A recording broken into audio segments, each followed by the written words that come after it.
Do you want a more immersive experience? Thrustmaster T150 force feedback racing wheel.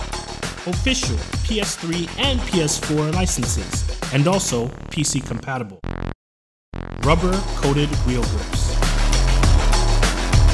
1080 degrees of rotation. Adjustable force feedback. Large metal sequential pad. Optimized ergonomic design. Mixed belt, pulley, and gears system.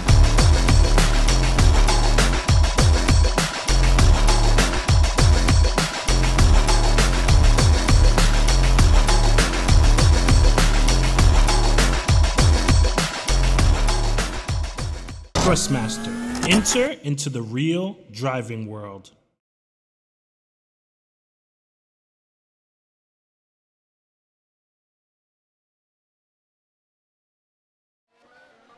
Hey, good afternoon, ladies and gentlemen, and welcome to round 9 of the Formula SimRacing Pro Championship. My name is Felix van Delft. I will be your host today, together with Tyler Parker and Alex Skinner today. Welcome, guys. Good afternoon. Thanks for having me, Felix. Yeah, it's good to have me on. It's great to have you guys. The drivers are getting ready to start their qualifying here at the Marina Bay Street Circuit. Obviously one of the most challenging tracks on the Formula SimRacing 2018 calendar. And it's going to be a very interesting race later after this qualifying session. But obviously, first you have to qualify. Now, street circuits are obviously known to be very important for qualifying. It's not very easy to overtake, even with the different engine mixtures the drivers have to their availability, and the DRS down the start-finish straight and the straight after turn 4. So it's gonna be very important here in qualifying. First drivers out on track, and I think the first few drivers are starting the laps. Cameron Roger is just coming across the start-finish line together with the Muster driver in front of him. I think that's Tiziano Brioni to start their laps. So let's go on board with Cameron Roger for now and see how he goes through that first sector of this track. You can see these cars have a lot of downforce, a lot of grip through the corners. And then opening the DRS, full power from the engine obviously, so hitting roughly 314 kilometers an hour down the back straight there. Up through the 90 degrees section, misses the apex on the right side there a little bit. First sector is purple for now for Cameron Roger, 25.740. Yeah, to me there, Felix, it almost looks like he's closing in on Tiziano there. So this is going to be probably a better lap than what Tiziano is going to be able to. No, it's gone wide at the hairpin. Yeah. And I gave him We cursed it already. the commentator's curse already, so. Not even 5 minutes in and we've already started cursing people. This is going to go well. Yeah, lost almost 5/10 compared to Tiziano Brioni there in the middle sector. So not going to be the best lap for Cameron. Obviously, after this attempt, he has still 3 attempts left. For viewers that are not aware of the qualifying system, all drivers have 12 laps to their availability. That basically means that they have 4 hot laps. So 1 in lap, 1 hot lap, and an out lap. He still goes forward though. 3/10 quicker than Brioni on that lap. Brioni's first sector was almost 3/10 slower already, so I guess Cameron just did a good last sector as well. But then we have Ivan Leonov and Romer. Roman Singh goes quicker by 1/10 actually over Ivan Leonov, 33.8. We've seen drivers come sort of a lot faster than that, and we know they're going to hit sort of, I think maybe hit the mid to low 33s if they nail that lap together. So I think expect those times to come down sort of towards the end of qualifying as the track rubbers up a bit further. No, definitely watch how these times are going to keep tumbling down further and further there Alex, with this rubber that is going to get laid down. Although that'll help a little bit with tire wear, but definitely this track is a difficult one with tires. If I'm not mistaken, the fronts, especially the right one, takes quite a beating around this track. Yeah, definitely does. Obviously, like we said, street circuit will ask a lot of these tires. Obviously, in qualifying, you won't have to worry that much about it. But in the race, I think we can even see more than 3 stops happening if people don't watch their tires good enough. Now, Jordi Zwiers just finished his lap. Puts himself into P5 for now with 14 and a half minutes left in session. Now, Rumer Tissing has somehow gotten himself on provisional pole position, done an amazing lap. Very good second sector and last sector. First sector wasn't the best, but good enough to put himself on that top spot for now. Ivan Leonov on an outlap, now in P2. And Ivan Leonov, last round's winner, if I believe I'm correct on that, at Monza. We'll definitely a quick driver out there. We'll see if he's able to sort of secure his front row prowess, as I believe he started on the front row as well in Monza. Really putting in a fast laps, very quick driver Leonov is. Yeah, I'd like to... Sorry, Felix, carry on. Yeah, Ivan started P2 indeed in Monza and managed to finish the race after a dominant drive. He finished almost 18 seconds in front of Tom Honnemenger then, who is his main championship rival. Tom Honnemenger leading the championship with 14 points to Ivan Leonov. So if Ivan manages to get the win here today, or even P2, because I don't think Tom is driving today, is he? No, he's in qualifying. So yeah. If Ivan manages to win and Ton perhaps doesn't have the best race of his season, could see a championship fight for him. He's completely sorry. He just had a massive accident as I was riding with him, coming just down onto the first DRS straight, coming down the back straight. And sorry, I was going to bring this up earlier with, some drivers pushing it a bit too hard. As Cameron's best lap at the moment, the 34.0, he actually cut on that lap from what I saw, going over the orange anti-cuts through the sling. And then just now, as I don't know if you managed to caught that or not, Felix, but he came out of the turn 4 and then just lost the rear end into the barrier, and it sent the car miles into the air, rolling side over side. Wow, yeah. Bit of an epic crash there then, as we have Ivan Leonov now taking a provisional P1 with a 133.8. Yeah, last sector wasn't as good compared to Rumer Tissing and Cameron Roger, but his second sector really was pretty quick. Felix, I was going to say, Felix, if you look at that gap, it's only what, 2,000ths of a second. 2,000 of a second. That's so close. Yeah, as Rumer Tissing is on improvement in the first sector. Obviously, he only needs 2,000ths of a second to get in front of Ivan Leonov. Now let's see if he can find those 2,000ths of a second. Very close to the wall there, over the bridge. Now through the hairpin as soon as he can on the power, but obviously not too soon, as you might lose the rear there. Hard on the downshift there. Usually he is very close to the walls everywhere here. Now a little bit of oversteer there. A moment. A bit of a moment. Now his second sector also an personal improvement, as look at Amelio went even quicker than Ivan Leonov just a second ago. What can Rumer Tissing do though? Coming to the line now. It is divisional pole, 133.733. And this is just a this is an old-fashioned street fight right here from the pole position. I'm loving it. What is this? 0.2 of a second between basically P1 and P4. We're getting treated to a little bit of a qualifying shootout. Yeah, great to see. And street circuits tend to make the top drivers shine out just a little bit more, especially in qualifying. It's so close to the edge, quite literally, that you see the top drivers just edging out a little bit more than we would see in like track like Monza.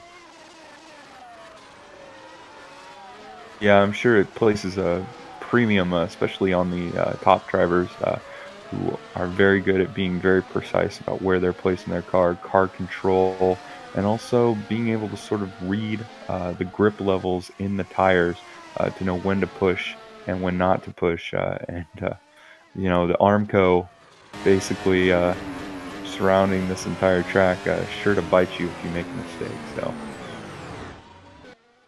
Mondermenger there had to abandon his lap as a flag-to-flag driver. Came out of the pit lane, a little bit unfortunate. I'm not sure if the flag-to-flag driver could do much about that, but in the end means that Tom has one qualifying attempt less, and I'm sure he's gonna need it as he is only in P12 at the moment, and his main championship rival is in P3. Yeah, and the problem with, you know, being lowered down in qualifying here, especially, as if you've known from most street races, especially places like Monaco and Macau, if you're lower down the order, you're more susceptible to being involved in those first lap, you know, chaos accidents, you know, where everyone's got that mentality of, oh God, we must, you know, we need to make up positions quickly, especially at places here like Singapore, where as much as you can overtake, it's very rare that you'll get the chance, because the dirty air around here is not the nicest of factors, as we've found out multiple times in the past and for multiple years now. But just some drivers, you know, having to really push and just trying to find that, you know, any piece of tarmac they can that will give them that extra, you know, maybe even hundredth of a second to, you know, edge over their opponents. And some even, you know, as we found earlier, pushing it a bit too much with, you know, some drivers coming out the pits and a few front wings I've seen being flail about on the circuit. Yeah, there were a few interesting offs that we saw in practice. Definitely due to the tight nature there, Alex, of this track. Luca De Mello runs it off into the warm-up area, or runoff area there, and I wonder if he's trying to back up and get back on track. It seems very aggressive maneuver to gap himself, but we'll see. What's going on with Luca De Mello, who's now sitting in, who right now is sitting in provisional P2. Yeah. Well, these cars don't have enough steering lock to really do anything to get themselves back round again, so unless you're in a position where you can flick spin them round, it's pretty much a bit of a, oh, for crying out loud, how long am I going to be reversing this thing for? Look at him. He's got himself back on track, so he's, you know, going to have at least one more attempt. He's done the proverbial 57-point turn, passed that part of his license test, so... Luca won the first round in Australia this year, didn't he? Yep. So quick driver, proven driver. Yeah, he won that race quite comfortably after one of his rivals, Reigns Doherty, got taken out mid-race by sort of, well, I say this, you know, as a team owner myself, being the team owner that had his car take them out, but, you know, lost that race because of that accident, and then meant that D'Amelio had one less opponent to focus on. Oh, I don't know what Felix did you see. No, D'Amelio just got impeded a little bit there in turn one by, I think it was Gostas Kalanamatis, one of the group drivers. Leonard Pole by 1/10. Yeah, second sector, very strong there for Ivan Leonov, the 34.4 in the second sector. I think that's almost a full tenth quicker than what Rumer Tissing did there. It's 2 full tenths almost quicker than what Rumer Tissing did in that second sector. So very good lap, a very good second sector for Ivan Leonov. Rumer Tissing will obviously be trying to improve his lap. I think he's in the first sector right now. Yes, he is. Just down the back straight now to try and improve his lap time, his first sector. Ooh. As he runs a little bit wider, I'm pretty sure that that lap is invalidated. We'll have to see if he abandons it in the end. No, he does indeed.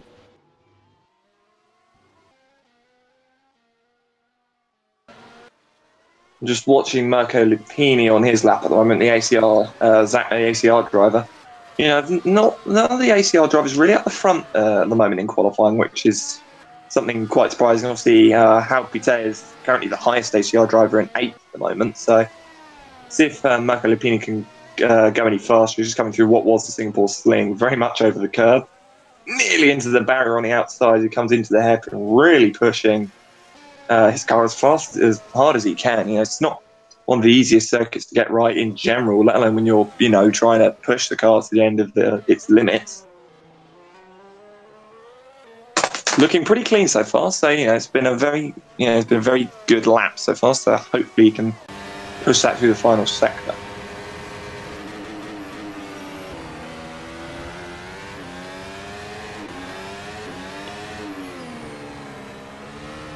I'm just looking at some other drivers who are on their flying laps right now, and Costas Galina Matis.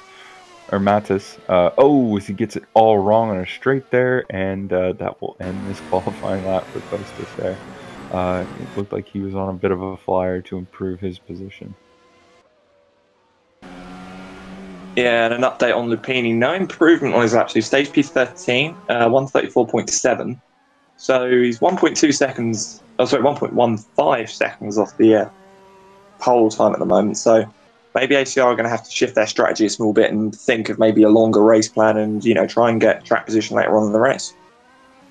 Yeah, that's a good point there. Especially if you're starting, Alex, if you're starting back farther in the field, you are going to have to look at potentially, and I know we'll probably talk about this after qualifying, doing some sort of an alternate strategy to try and gain back some of the track position you're going to lose from basically starting farther back into the field. So we'll wait until after qualifying to really sink our teeth into that, but that'll be interesting stuff to talk about for sure. I just saw Capitaz do a purple second sector. Now his third all the way up to good. P2. Yeah. Puts himself in provisional P2 for now. So a good lap for him. Puts himself on the front row for now.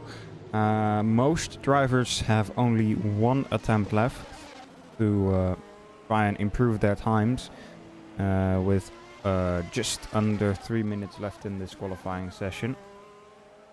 So I'm sure this is going to be some sort of shootout to the end of qualifying, with still a lot of drivers quite close to each other. Only Ivan Leonov really pulling that 1.5 tenth gap to Zhao Pitayas now. And I'm thinking if you want to make a qualifying run right now, use up the last of your laps, this would be the time, as everybody in the top 6 seems like is heading back out on track to solidify their efforts here tonight. You definitely wanted to hit the track right there. That was probably the best time to do it. You just have to make sure you've gapped yourself correctly to have enough time to finish your flying lap.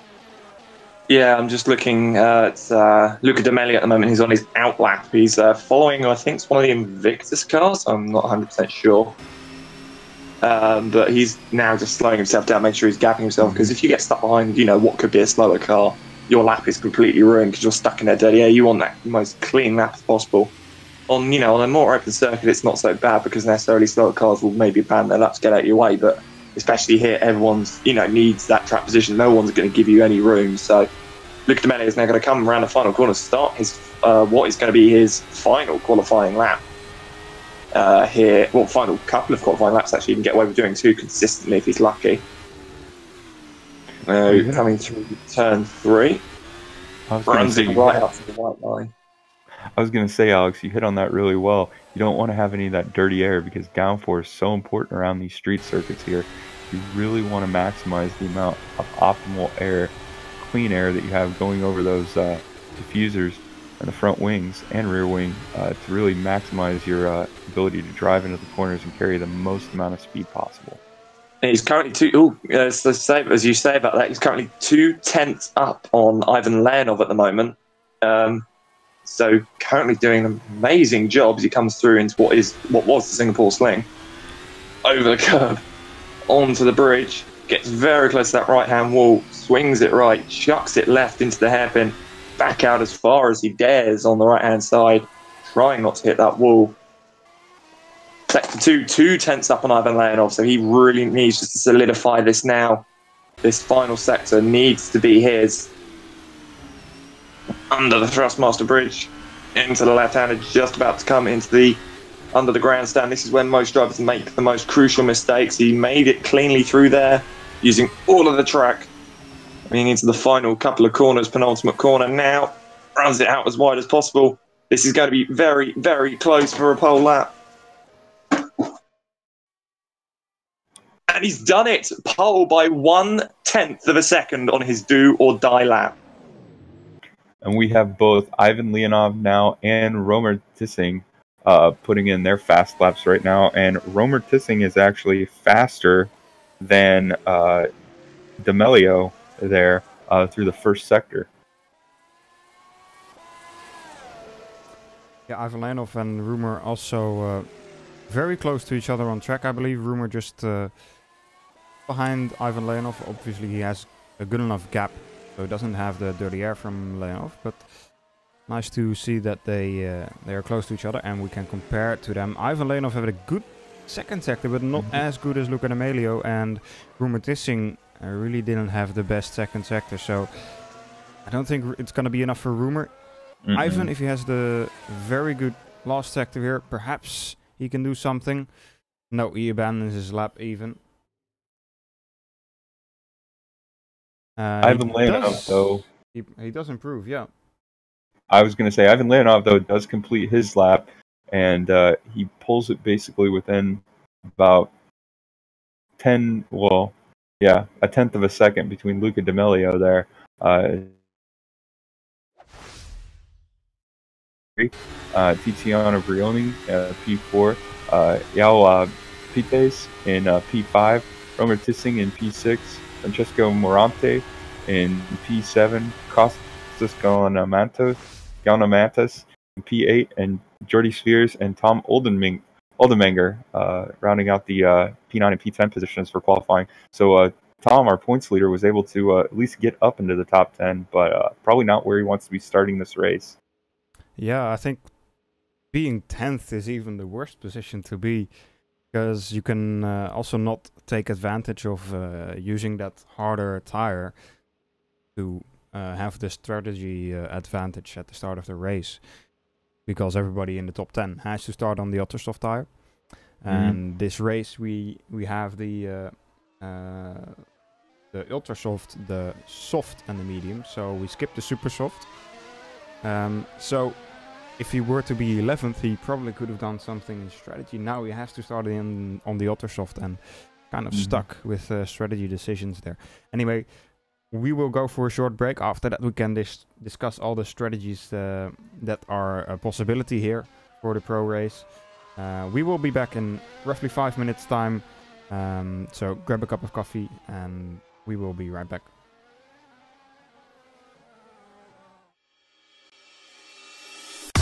Do you want a more immersive experience? Thrustmaster T150 force feedback racing wheel. Official PS3 and PS4 licenses, and also PC compatible. Rubber coated wheel grips. 1080 degrees of rotation. Adjustable force feedback. Large metal sequential pad. Optimized ergonomic design. Mixed belt, pulley, and gears system.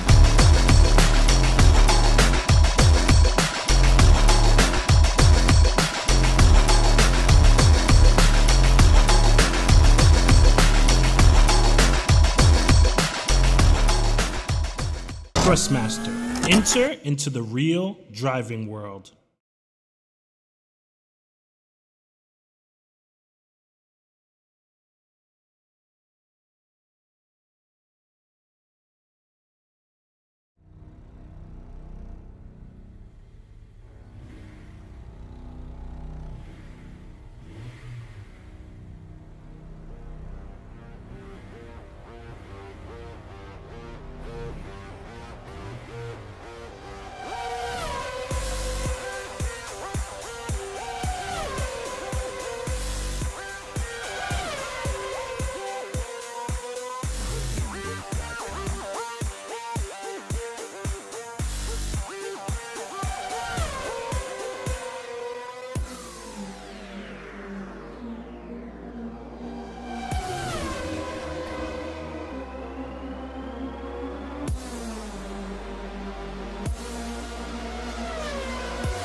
bro. Keep it up.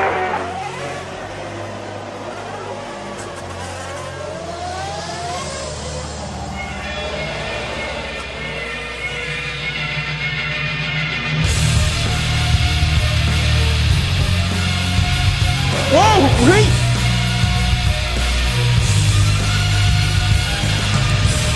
Oh no, big contact! Edwards got back to Aston and down to 10. No, he's now recovering. It has been an absolutely astonishing season.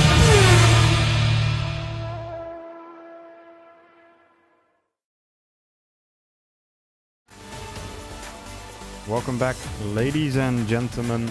We are getting ready for round 9 of the Pro Championship.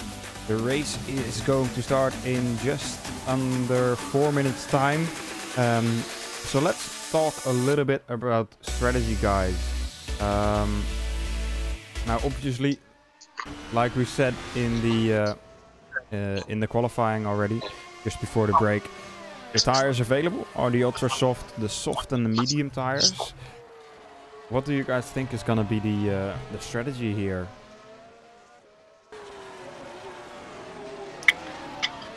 I think you have to go ultra soft, ultra soft. I feel like that's the optimal strategy. You might be able to go, depending upon how hard you push, ultra soft. If you have to do more pit stops and your tire wears bad, ultra soft, soft, and then ultra soft, or ultra soft, soft, ultra soft, ultra soft. But I just think that you don't have enough pace on the medium tire. The medium tire might be more of a get a good position at the end sort of tire for those starting farther in the back to sort of gain track position. You're not having to make as many pit stops, but I think if you're at the front, probably within the top 12 to 15 even, I think you're probably going to want to look at a 3-stop strategy there. Yeah, I think that's well said. The medium tire, like you said, is just a little bit too hard to really be useful for the top runners. Will be a little bit too slow. But perhaps maybe somebody will surprise us and indeed 3-stop, perhaps a 4-stop. I think we're gonna see the first pit stops coming already in around lap 7, 8, maybe even earlier if somebody has a lock-up in turn 1 or something that causes him to have to pit earlier. But I think the top runners are gonna go to lap, what is it, lap 8 to lap 10, somewhere around that. So yeah, 3-stop, maybe 4-stop. No, I tend to agree with you 100%. Might be a little early on those. Depends on how aggressive you want to utilize the undercut. Not sure what the pit delta is here, but if you have a very generous pit delta, which I would assume you do, have a little bit of a generous pit delta here at Singapore, I would definitely think that the undercuts would have the advantage at the track. I would tend to agree with that as well, that undercuts, are going to have more of a chance of, making it work here. Unless you can get your overcut without traffic, you're not going to really make it work. And then again, if you go for the overcut, are you going to come out in traffic, or are you going to come out in clean air? Your overlap is only going to work if you're in a 1v1 fight, basically. You've got a decent gap, and you're basically you've got that quality lap that can really push ahead of someone else, even if you're on dead tires. So yeah, it's going to be interesting what sort of strategies play out. But I still think that a lot of the guys are going to be trying to come in as early as they possibly can if they're on the ultra softs, and then try and go as long as possible on their second stint, and then maybe go for a quick stint at the end. Something you need to keep in mind, that if the leaders pit early, then they will probably fall back into like the top 10-ish, where there might be people that started on the soft tire and they won't be stopping for another 3 laps. So they will be right in that traffic. If they can't get past that traffic quickly enough, then the overcut might be a possibility for the drivers that didn't stop yet compared to them. So gonna be very interesting to see what will happen when the leaders will pit, where they will fall back, if they will fall back behind the soft runners. If that happens, then perhaps an overcut might be the winning strategy, but obviously we can't say anything for certain yet until the race starts and we see the first pit. And something also just to keep in mind too, you know, like you brought up earlier, Felix, there, the top 10 locked in Parc Ferme into their tire selection. They have to start on those ultra softs. Everybody back behind, you have the option of going on a different strategy, and you could potentially utilize that to your advantage. Do we see anybody on the mediums early on? Maybe. I highly doubt it. I think you're going to want to be on those softs. But I think if you're going to make the overcut work too, you might actually have to take a hard look at those mediums. Yep, I think that's very well said. The mediums is still a tire you can choose, and perhaps it will work out for someone. We'll just have to wait and see. I think all the drivers are lined up and the formation lap is about to start. Luca D'Amelio rolling off his grid slot to start that formation lap. So Tyler, can you just really quickly take us through the field here for today? Yes, so on pole position we have Luca D'Amelio, starting P2 behind him is Ivan Leonov, second in the championship. Cameron Roger in P3, Tiziano Brioni in P4, Yao Pites in P5, Romer Tissing in P6, Franco Morante in P7, Kostas Gallino-Matis in P8, Jordi Zveers in P9, Tom Oldenmenger in P10. As we head down to outside the P10, free tire selection here, Jackson Bent in P11, Matthew Tucson in P12, Jan Vaznica in P13, Gerlof De Vries in P14, Mirko Lupini, P15, Borhan Bogdanov in P16, Cass Reitveld in P17, Michael Wilson in P18. We still don't have Gerard Batalla in P19 yet, and Timo Burkhardt are both in the pit lane still in their garage stalls. So next in P21 we have Jordi Savaldo. We also have Edward Batalla, the Batalla brothers, the second Batalla brother, in P22, still in his garage stall.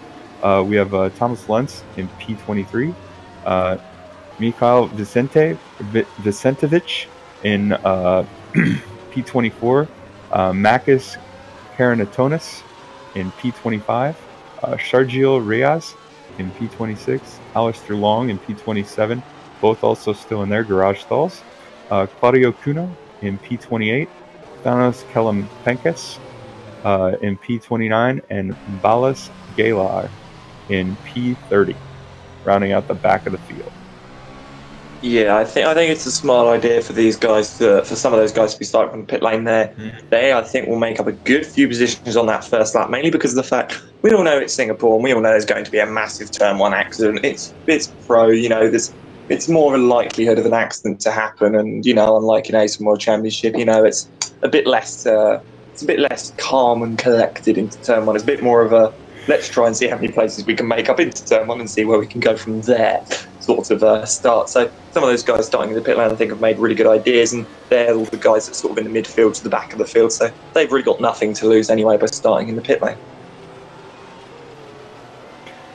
And just for anybody who's interested in the strategy, I know I am. We have nobody on the medium tires to start the race, but a fair amount of people, almost just 2 drivers outside of the top 10 starting on ultra softs. Everybody else on the softs.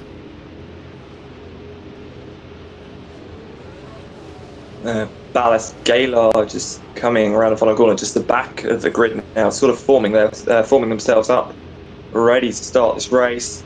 Some of the drivers will now be moving their way down towards the exit of pit lane as the lights come on.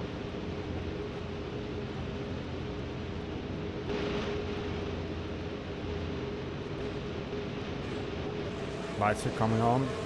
Got 5 lights. And the drivers are off. It seems to be a good start for the Musto driver of Tiziano Brioni already. And everybody is off to the start of the race. Luca D'Amelio had a very, very bad first corner. They're already down to P4. And Ivan Leonov in the lead of this race for now. Further in the back, you can also see some battling already happening. Drivers side by side. Hopefully everything goes well. But so far a very, very bad start for Luca D'Amelio. Yeah, he lost tumbled all the way down to P4 there. And I think if you really want to win Singapore here, you cannot let Ivan Leonov basically gap you as quick as he can. You really need to keep him in contact with you because we've seen before he can run away with a race. Yeah, and just as we saw when you were talking about that, we just saw Cameron Roger trying to make his way past Tiziano Brioni. He really wants to get past. He's going to try and have a look down the hairpin. There's a bit of contact. Thankfully, no damage or anything to either of the drivers. They can both carry on, but a bit of time loss. It's going to mean that Luca D'Amelio can have a really good look at the back of him as they come into the right hand. And now, just nothing can really be done in these early phases with how much the dirty air is actually affecting them. And a couple of drivers apparently getting drive-through penalties that need to be removed.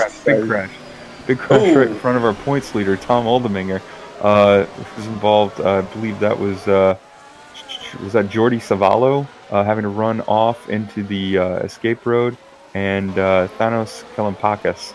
It's Ballas Gaila, Jolly, and Jordi Savaldo, so that have had the accident together. Yeah, let's see if we can get a replay of that accident. Thanos Kalampakis already retired. Actually retired straight away. He had an accident in the pit lane at the start of the race as they went. He drove into the back of one of the other cars in the pit lane and basically thought he could escape back to the garage and get out again, but no, that's not how it works. And I believe points leader, Tom Oldeminger, has no... Oh, 1 minute. Where's Cameron Roger? Cameron Roger's down to 7th. And they're 3 wide coming into the turn 4. Roma Tassing almost actually putting Luca D'Amelio in the barrier there. Very, very aggressive. And Cameron Rogers just puts D'Amelio wide, and he's now going to lose a place to Jordi Sveers. Not Jordi Sveers, Jan Vosnica, who's had an amazing start to come up to P8 early on in this race. That's 4 places lost for Luca D'Amelio in what is essentially one. And it's now meant that Halpi Tejas is currently in 3rd place. Tiziano Brioni is now able to be gapping those guys and chase down Ivan Leonov. But it's going to mean that these guys are now going to be fighting even harder for what is now P4 because they've now dropped off the back of Halpi Tejas. And as we look a little bit farther back behind Jordi Veers, we have Jackson Vent and Kostas Galanamatas dicing and fighting with each other as they're coming through some of these tighter sections around the Marina Bay circuit there, as Jackson Vent wasn't able to get the pass completed there. Galanamatas stuck strong with where he was at in his very 1990, late 90s McLaren livery-esque car there that I'm noticing. Fan of McLaren back then. But Jackson Vent not able to get by Kostas Galanamatas.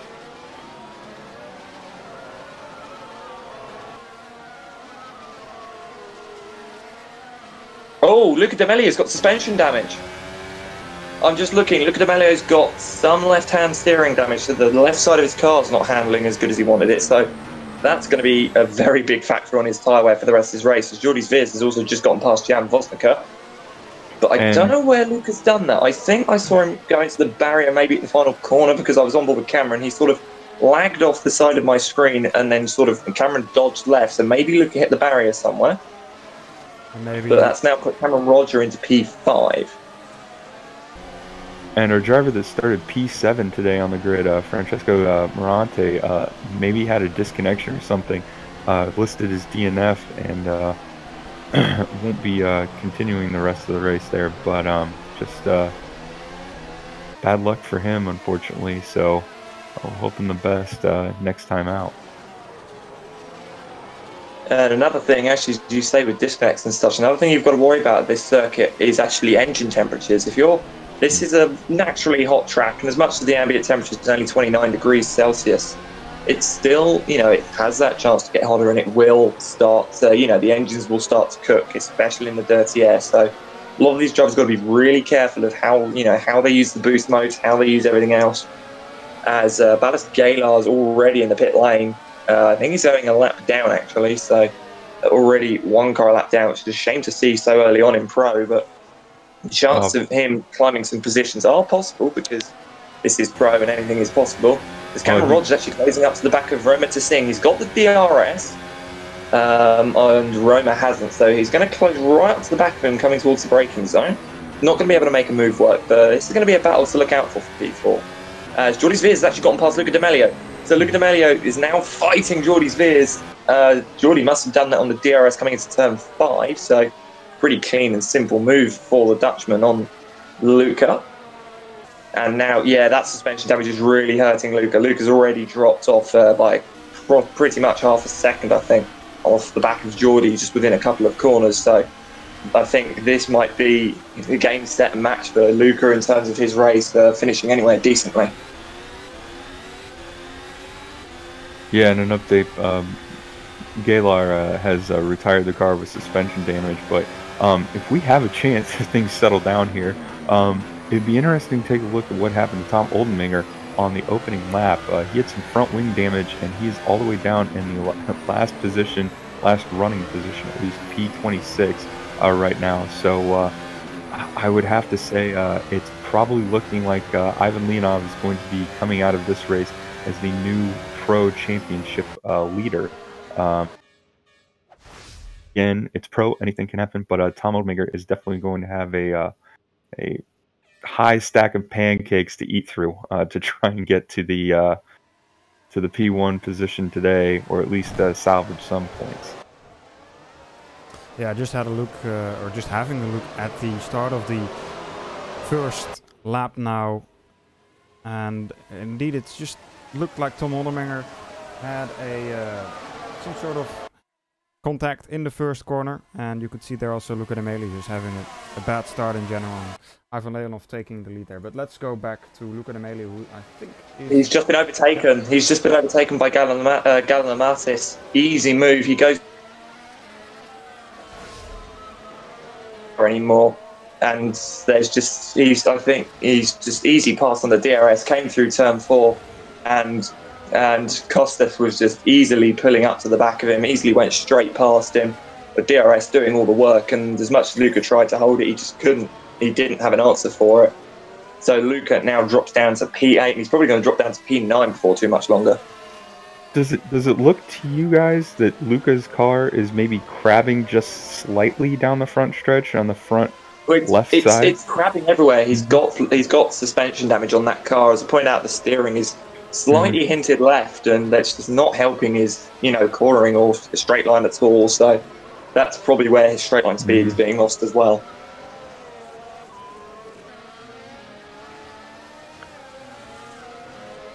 And looking through the field, I tell you who was a big winner in my opinion from the beginning of the race was Yao Pites, up to P3 right now, sitting on the final step of the podium.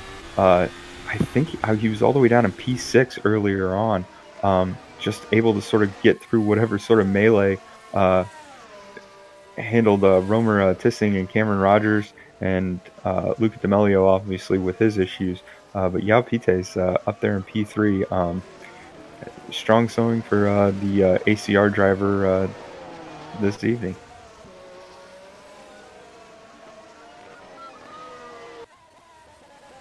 Just looking at Brioni's previous sort of, his past couple of lap times, one of them actually being one of them being invalidated, actually, second lap being invalidated, so he's gone off track there. But 1 minute 40s, 1 minute 39s, he's slowly getting down to his pace. Whilst he was quicker. He's actually been quicker than Leonov pretty consistently. So that gap, as much as it's now going up, it's slightly going to start coming down as long as he can keep his pace up. So maybe. Oh, sure to undercut you, but they're going side by side now. And it seems that Zwiers just made the move, stick there. Great bit of attacking driving there by Jordi Zwiers, and puts himself up to P5 now. Great stuff. I think that's probably a bit orchestrated as well. You know, they're not going to make it look easy, but, you know, it's a bit orchestrated. No point fighting each other this early on in the race, both probably on different strategies. And as I say, that Cameron Roger actually pits on lap 7, so here we come with the first pit cycle. The Roger, the first driver in the pit, straight in his pit stall. Yeah, I was just going to say this is the optimal time to look and see whether or not he can perform an undercut right now. Probably within the next 2 laps would be the optimal undercut strategy time to be certain. But Cameron Rogers definitely rolling this time. He's out in cleanish air, so he's not got too much to worry about. But you know, he's still got Mihailo Videntovic in front of him to worry about. But he's out in clean air, so I don't think he's going to have to worry too much about, you know, losing time behind traffic. So on that fresh set of supers, he could actually have set himself up really nicely. Now, stop me if I'm wrong. Is he allowed to take supers? Because I thought I'm just wondering about that as well myself. I'm pretty sure it's... I'm just looking now, actually. I'm pretty sure it's not the supers that were allowed this race. Just quickly check, but I thought it was only well, this is the ultra soft, the soft and the medium for this race. Mm-hmm. So interesting pit box call from Cameron Rogers' side, but we'll keep you updated on it and see what we find out. No, don't know if race director Chris Cobb can enlighten us on anything at all. If it is what tyres were meant to be brought to this weekend, but Cameron could have played a bit of a mistake card. I'm going to have a look see if he's come straight back in to fix his mistake. So he's just coming round towards the final corner now. He pits again, so he might have gone on the wrong tyres. Oh dear, Cameron, you naughty boy. But at least he's pitted and offsetted that, so I think, you know, it's pretty safe to allow him to get away with that onto the soft tyres. He's made the right call this time. Yeah, well, it drops down to basically last place, and I have the definite answer. It is indeed the ultra soft, the soft and the medium for Singapore. Mm-hmm. So super soft's not allowed, and Cameron Roger, you can see his frustration there. He is basically in last place. Oh, you can say at least he has clean air now, so he can push. He's got a couple of cars behind him, so he's, you know, he's definitely not completely, you know, he's not completely stuffed. He's still got a good few cars behind him. Obviously, they're the ones that got caught up in that one calamities, but he's not going to be last in this race by the way things going unless he gets penalties. So looks pretty safe. He's just got to, you know, damage limitation, try and get himself back to the points later on in the race.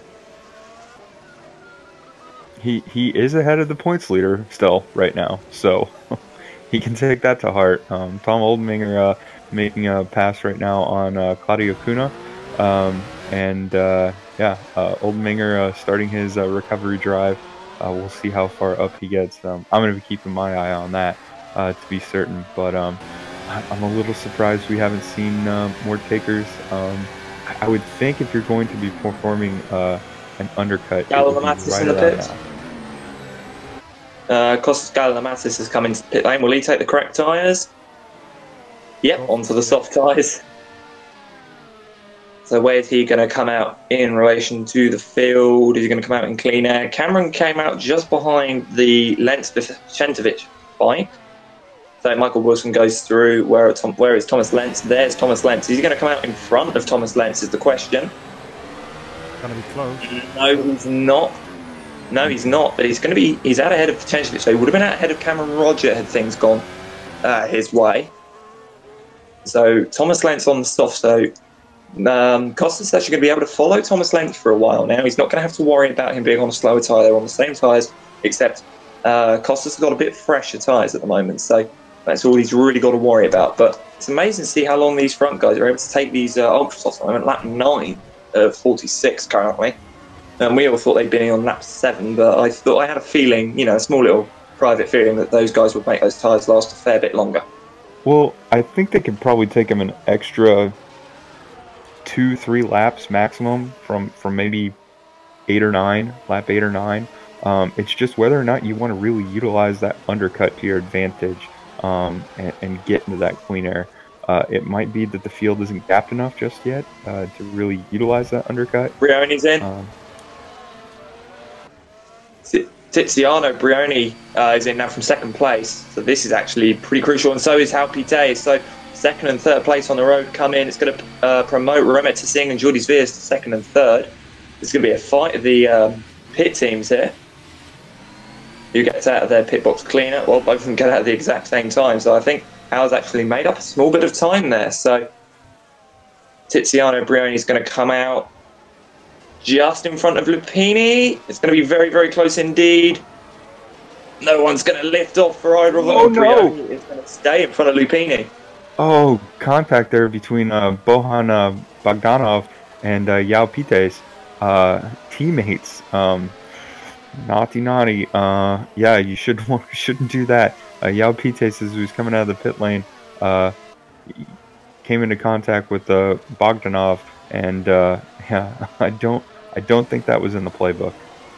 I don't think that was in the ACR strategy book when Chris Cobb sat down with the team and went, right, boys, when we're going to set the strategy for tonight, we're going to make sure that we have a small bit of contact between each other and we're going to win this race. No, I think the idea was to go as cleanly and quickly as possible, but no damage done to either cars, it seems. I think they'll just continue with a bit of angry language between the two of them that, you know, is not broadcastable.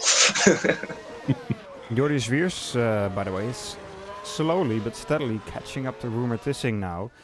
I think if he manages to get close enough, he might be able to make a move already this lap if neither of them pits this lap. Which Ivan Leonov's come in now as well, Felix. So Ivan Leonov's come in, and Tissing pits. So it's going to mean that Jordi Sveers is going to get a qualifying lap in. Basically, he's probably going to have to pit this lap if he wants any chance of, you know, getting out in a proper position. Leonov's going to come out of the pits. Where's he going to come out in respect to everyone else?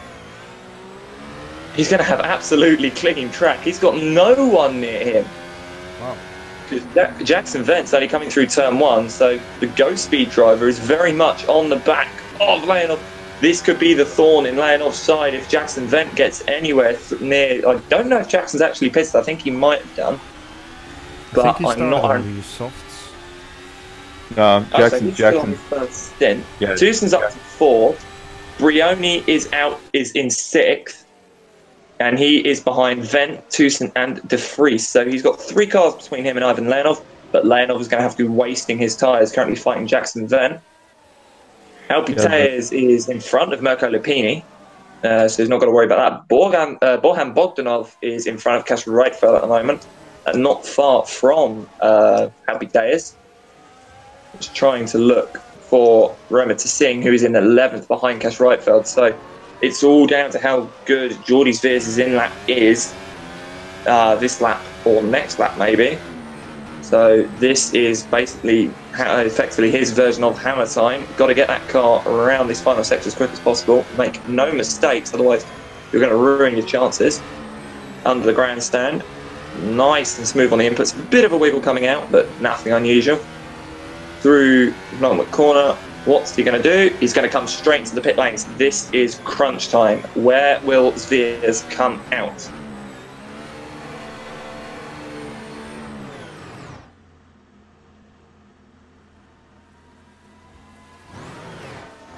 Through goes Leonov, through goes Vent, through goes Tucson. There's De Vries, there's Brioni, there's Piteas, and Lupini. He's going to come out maybe in front of Roma Tissing. This is crucial. No, he's going to be stuck behind him on the same tyre. Also behind. Oh, he's actually going to come out behind Galamantis, yeah. Oh dear, that's not good. He's actually lost a place in all of this. Yeah, I think he stayed out a little bit too long. If I was Veers, I would have probably come in as soon as I saw Tissing come into the pits, just because it's looking to me right now, I think the undercut is the way to go. I think if you try to overcut, you're just not going to be able to put in the outlap or the in-lap that you need before coming in. It might be different with these soft tires, but I really question whether or not you can get extract the maximal amount of pace out of those worn ultra softs to really make it to your advantage. Yeah, now everybody is getting stuck a little bit in the Tucson train.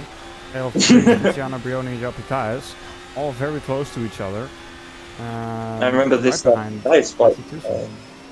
Yeah, and this Pitayas fight alongside Brioni is actually what is effectively for second place on the road. So, you know, if Pitayas can get past Tiziano Brioni, he's going to be running effectively second once these guys make their first stops on the soft tyres. So, you know, Matt Tusson's sort of helping Hal Pitayas out very much at the moment. He's going to be... De Vries! De Vries spins out.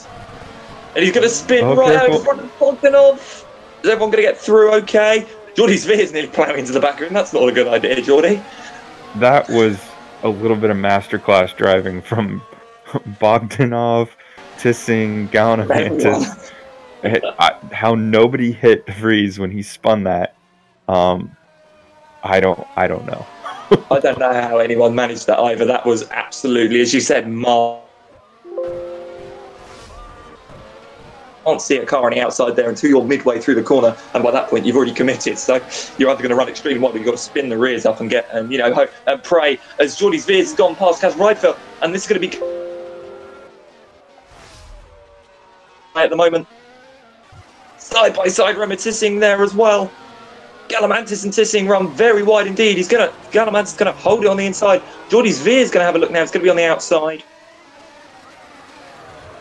Is he going to make it work? A bit ambitious on the curve there, Wilmer. On the inside, coming into what was a Singapore sling, and he's made the move stick. Sveers gains a place. Doesn't in retrospect, because, he's still lost the place to Gallinemantis, but it means he can push and try and catch him now on the fresher tyres.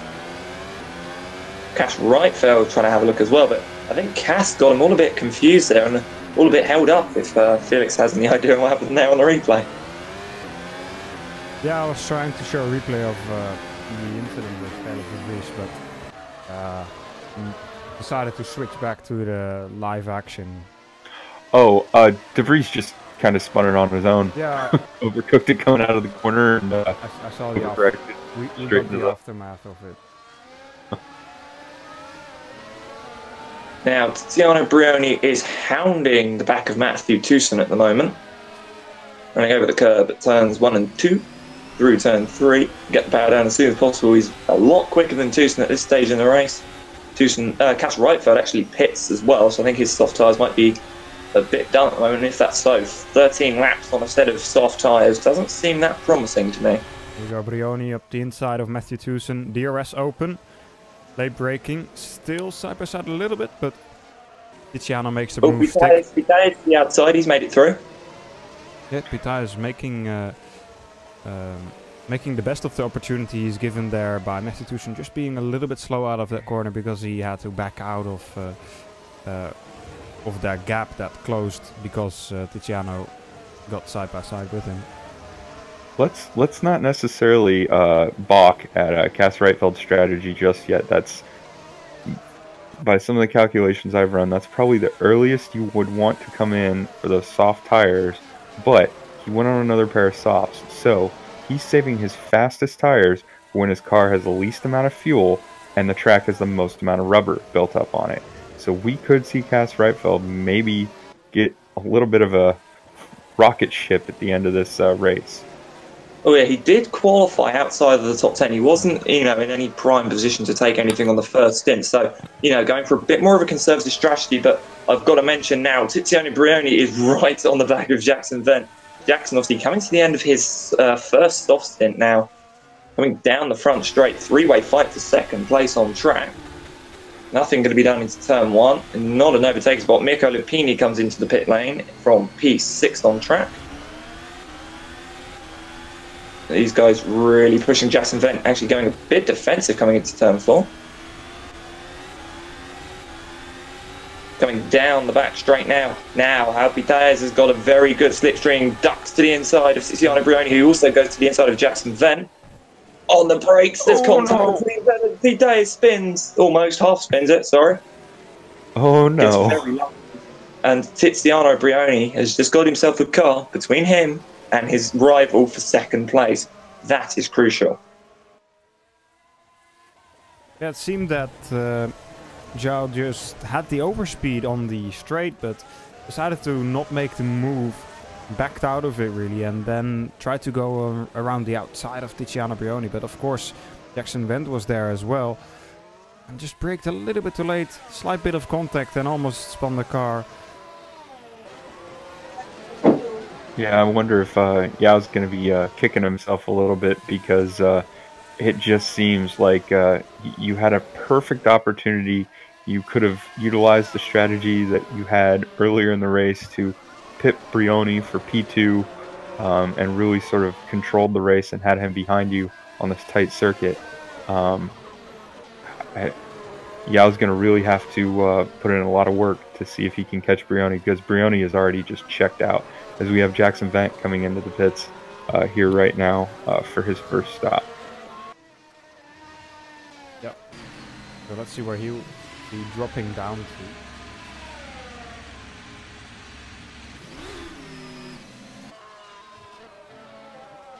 Be right behind. Look at Amelio. We'll be close with Luca D'Amelio. Yeah, right behind him indeed. So P10 for now. Not too bad considering that the pole position guy is right in front of you. Maybe says more about the guy that started from pole position than about you, but something you can put in your pocket and smile about. Now Michael Wilson and Gerlof de Vries also having a little battle. I believe Gerlof just got past Michael Wilson just there. But Michael Wilson will have DRS down this straight. See if he can make the move into turn 5. No.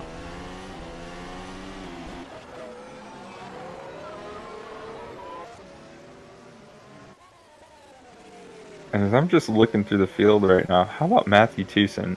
I think if I remember correctly, he was not in the top 10 when we started the race, and he's now running currently P4. So he's been able to basically pull off sort of one of those alternative strategies and really leapfrog through the field. Although he is probably, lucky in that regard, as we've had some of the top runners have their issues. But then again, Matthew Tucson performing this sort of alternate strategy than what the leaders are doing early on in this race. It'll be interesting to see what he does later on, strategy-wise. Oh, Jordi Zwiers without a front wing. I think he hit the wall there. I'm pretty sure Jordi just hit the wall and oh no! Now parks the car. That is very weird to see. Let's see if I can find the replay of that. But Jordi Zwiers just hits the wall. Let's see. Out of turn 4, I think. Had the understeer. Car didn't steer. Just hits the wall. And that's basically the end of his race. Was doing so well up to P5. And now parks the car. And that's the end of his race. That's a shame. Yeah, he was solidly in the points all day. Qualified great. I don't think he was anything lower than P8, net P8 at least, all day.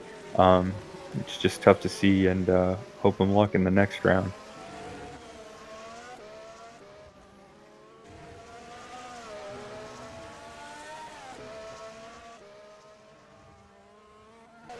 Now, of course, Matthew Tucson is in P4, but he hasn't stopped yet. He's still on his first set of prime tires, or soft tires, sorry. So, if he stops, he will probably drop down to around Jackson Wendt, P10, roughly, I would say, around Luca D'Amelio. Still, not too bad, I think. Jopi Thijs is now getting past the back marker there. Not too far behind Tiziano Brioni, but the gap is just large enough that he is outside of the DRS of Tiziano. So Tiziano kind of controlling the gap right now, making sure that he doesn't get too close. but also still managing his tires and his fuel.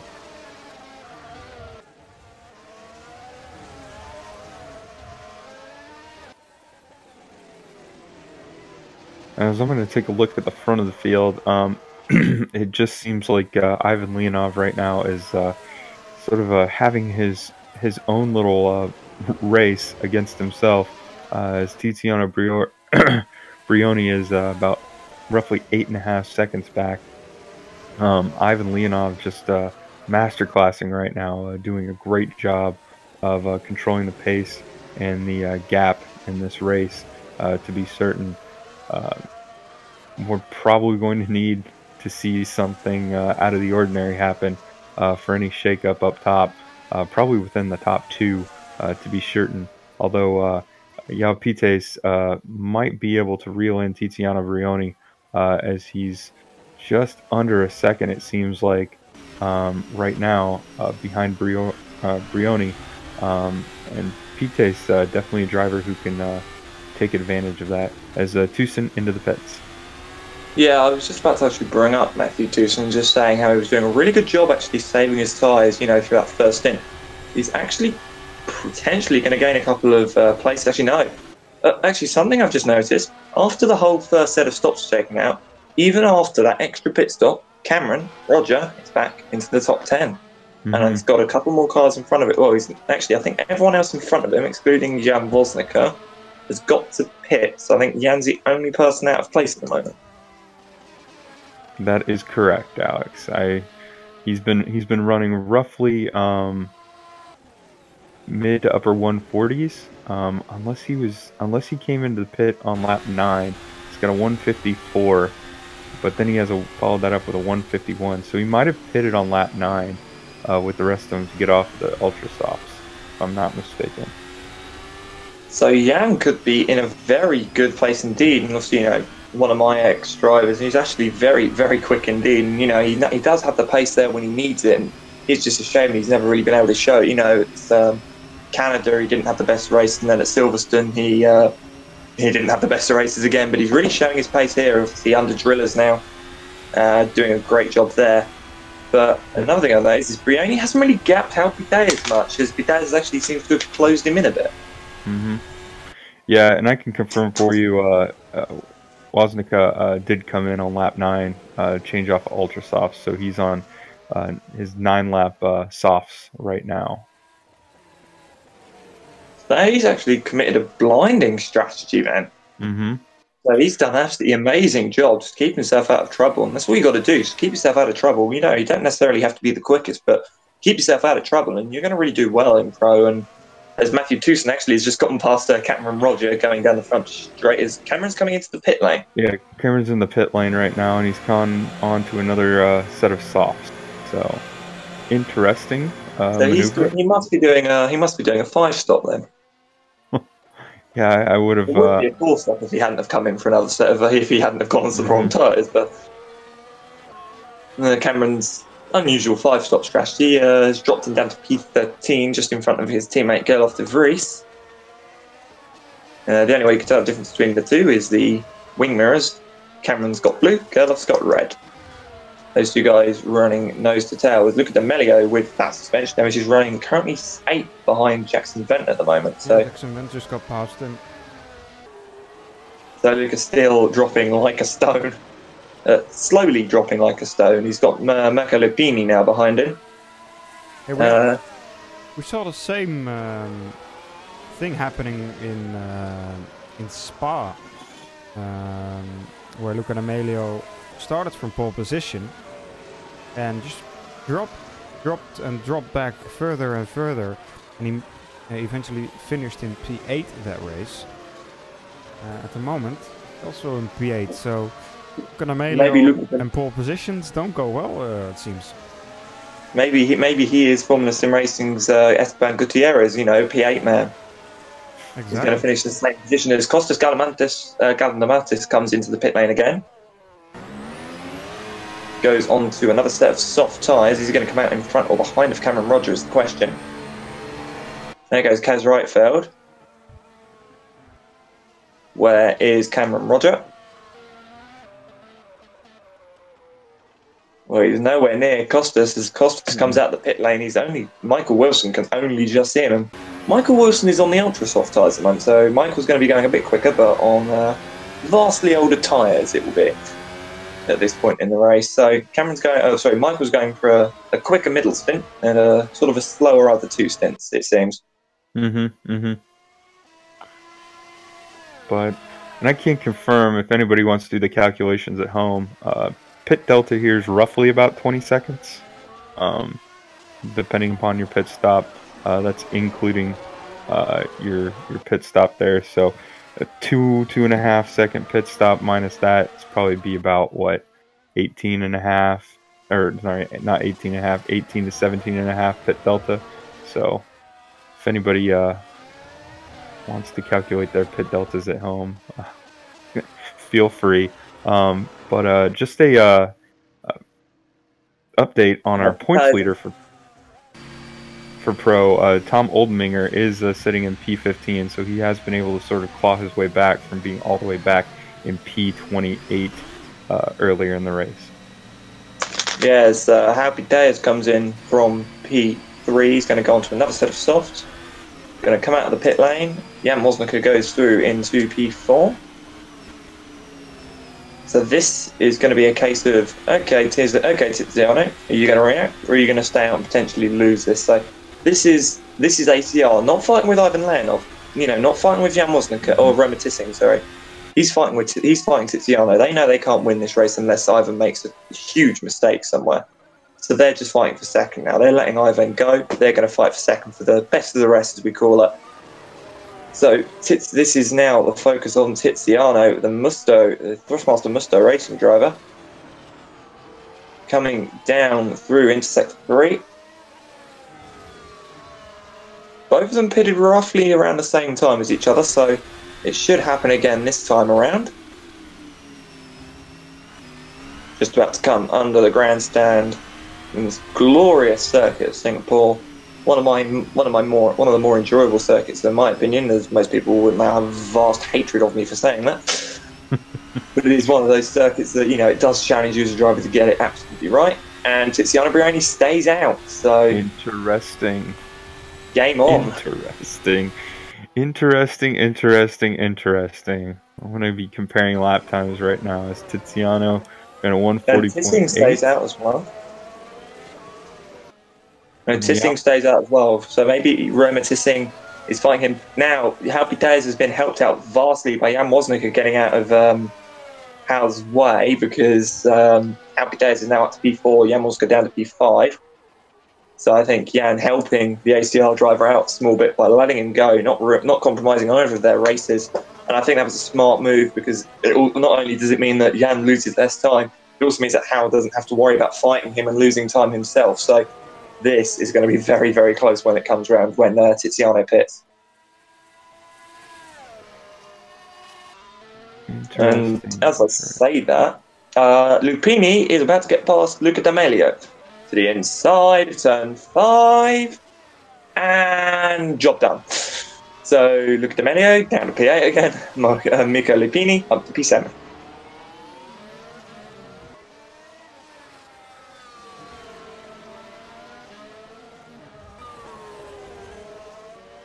Yeah, I'm very interesting that Romer Tissing and just Tiziano Brioni didn't come into pit last time to sort of counteract whatever undercut Yao Pites was going to perform on him. Just a very interesting call. Brioni consistently running in the mid to upper 140s right now. And Tissing running consistently in the mid 141s right now. I'm just going to take a look at Yao Pites' last lap time, and it's still showing his outlap. Yeah, you're going to want to come in. I think they didn't want to get involved in traffic, where I don't think they wanted to get involved in, that Jan Woznica Jackson Vent fight, which has just been Jackson Vent up to P5. And also, Pites has got traffic. He's got Kunho in front of him, so you know, he's got the other Invictus guy in front of him. So I think that's what they wanted to try and avoid, but it's not worked out in that way as such, because Pite is easily getting past both of those guys, all of those guys. So Pite is still very cleanly indeed. So he's just going to be gaining time on these guys' hands over fist. And if they don't realise that soon, you know, they're going to lose out bad time. Yeah, I think you are going to want to come in if you're Brioni and Tissing right now, or this next lap, because Yao Pite's just ran a 139.3, which that's almost two and a half seconds than what Romer Tissing is running, and well over a second faster than what Tiziano Brioni is running right now. So you're definitely going to be wanting to pay attention to Yao Pite's lap time, because he's coming for you. There's Tiziano Brioni lapping as he comes into pits. Yeah, as he comes into pits, he was lapping a very slow Burkard with no front wing. Leonov came in as well. So Leonov onto the ultra softs now. Is Brioni going to follow him onto the ultra, or is he going to go on another set of soft tyres? No, he's going to go onto the ultras as well. Tissing stays out. I think Pitaez has got him. Where is he? Where is Brioni? Oh yeah, he's got him. Brioni coming out the pit lane, and Pitaez has gone through. Nightmare for Musto at the moment, losing what is effectively P2 on the racetrack. Well, they're on different strategies now, so because I mean Brioni is on the ultra and Pitaez is on the soft. So interesting to see what will happen. They will probably pit around the same time, I would expect, or Pitaez might be going for another soft after this, and Brioni might go for another super or another ultra. I don't think we'll make that though. It won't be super. 22 laps remaining in this race, so yeah, probably just the Brioni will be going for a soft after this, and Joe Pitaez will be going for a ultra soft after this. Yeah, I think if I'm Pitaez, I want to be on the faster tire, leave the amount of fuel in my car, to really maximize whatever advantage I've just gained over Brioni right now. And I think Romer Tissing is just going to get swallowed up real bad here. Unfortunately, he's just pushing and pushing and pushing, but I just wonder, I don't think he's going to be able to. His last lap, 140.9. He's staying out again.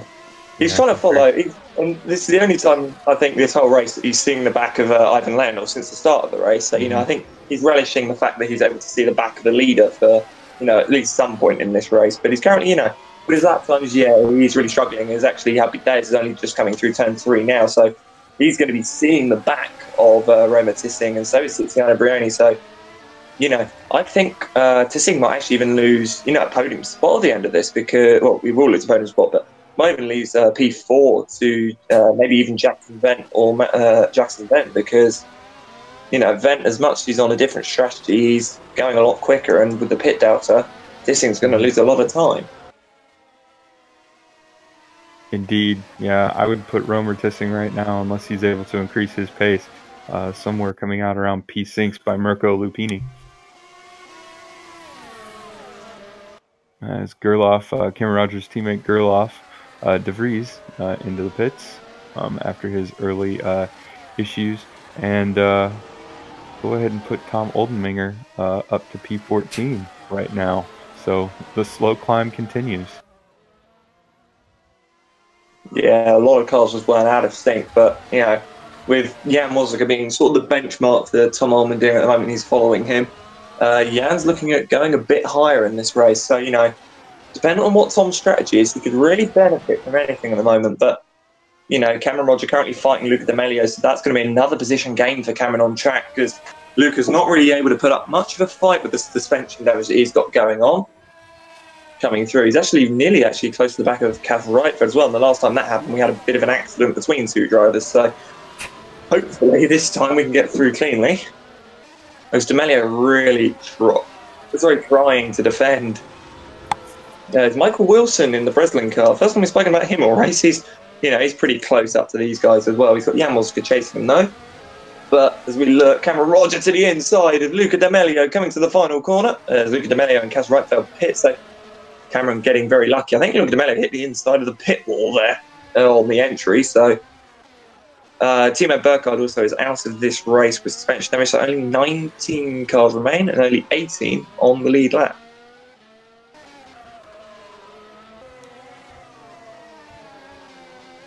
And Cas Rifeld comes out on the super ultra soft tire. Now, to note something as well, the fight for P6, Lupini versus Tucson.